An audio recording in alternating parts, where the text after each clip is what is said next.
Apa itu esai argumentatif?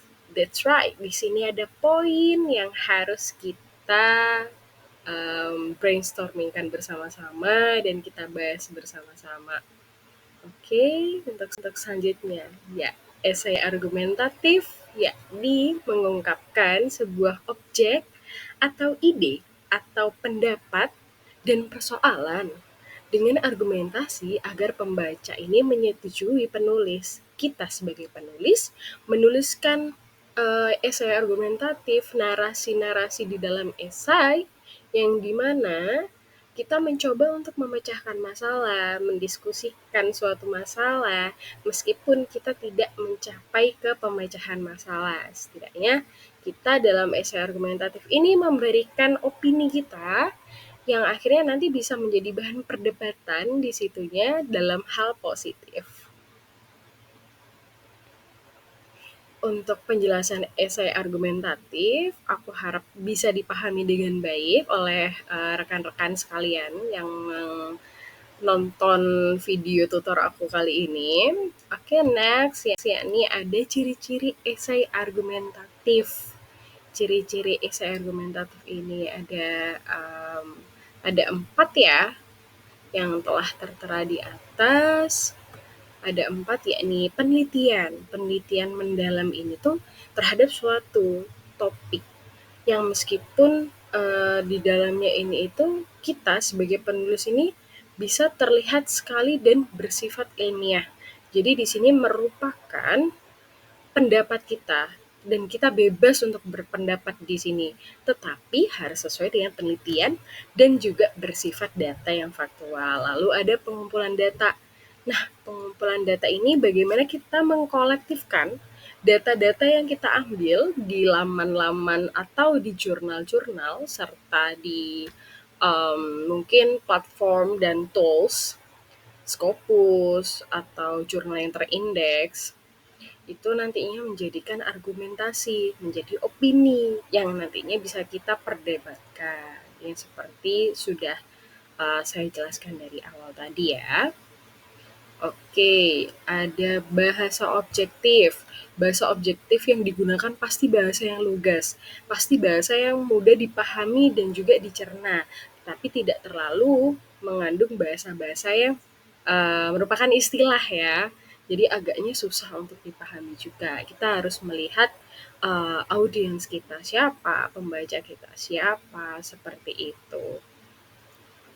Jika di jenjang kuliah nantinya, esai argumentatif ini sendiri merupakan salah satu tugas akhir dan juga tugas yang wajib dilaksanakan dan dituntaskan oleh mahasiswa yang mungkin memang tingkatannya lebih detail dan penjelasannya juga pasti lebih komprehensif juga. Lalu yang terakhir tidak memihak pihak manapun. Adanya teks esai argumentatif ini, sedari awal sudah saya jelaskan, merupakan hal yang mampu diperdebatkan dalam hal positif. Bukan berarti adanya teks argumentatif ini merupakan teks yang membuat kita harus berpihak di antara dua arah. Atau kalau begitu bisa juga disebut dengan pembandingan atau comparing. Tapi itu semua tidak termasuk di dalam teks esai argumentatif. Jadi teks argumentatif ini tidak membela pihak manapun, semua netral dan di sini kita saling berpendapat satu sama lain. Oke, for the next. Di sini ada langkah-langkah penulisan esai argumentatif itu sendiri. Gimana sih langkah-langkah penulisannya? Dalam penulisan esai argumentatif ini sendiri, kita bisa menentukan tesis, pembuktian-pembuktian, serta kesimpulan. Menentukan tesis yakni menentukan buah pikiran, isi hati, dan pendapat. Begitu.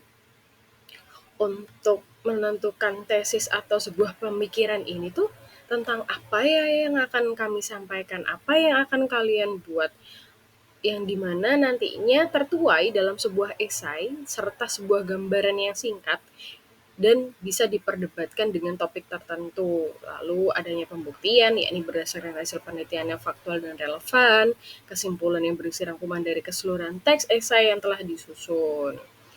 Esai argumentatif sendiri itu memang harus serius, karena di dalam teks argumentatif sendiri itu mengungkapkan ide serta pendapat yang dimana bersifat positif untuk memecahkan persoalan yang ada, dan jika sampai pemecahan itu ada, itu lebih bagus seperti itu. Oke, untuk penulisan sendiri sudah dijelaskan. Lalu pasti bertanya-tanya, bagaimana sih cara menulis teks argumentatif? Bagaimana susunannya? Susunan teks argumentatif sendiri itu bisa terbagi antara pendahuluan, pembahasan, dan juga kesimpulan.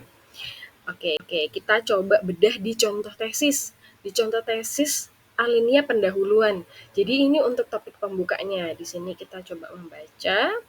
Setelah mengikuti berbagai postingan di media sosial tentang bagaimana situasi pembelajaran daring, baik yang dibimbing oleh para orang tua maupun siswa belajar secara mandiri, kita semakin yakin bahwa kerinduan para siswa akan meja dan bangku sekolah semakin menggebu.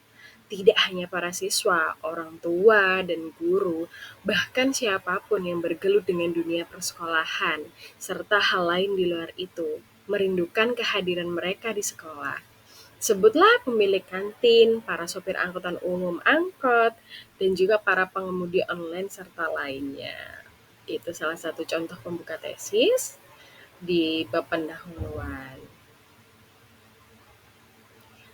Oke, saya harap dari sini saya mampu memberikan penjelasan secara baik, secara komprehensif mengenai esai argumentatif ini sendiri untuk tingkatan SMA.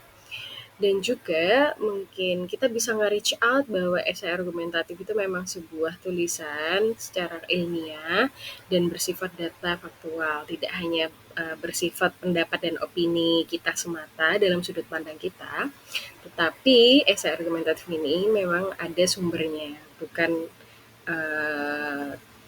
semua tergantung dengan pikiran ya, tetapi memang dibuktikan dengan data yang konkret.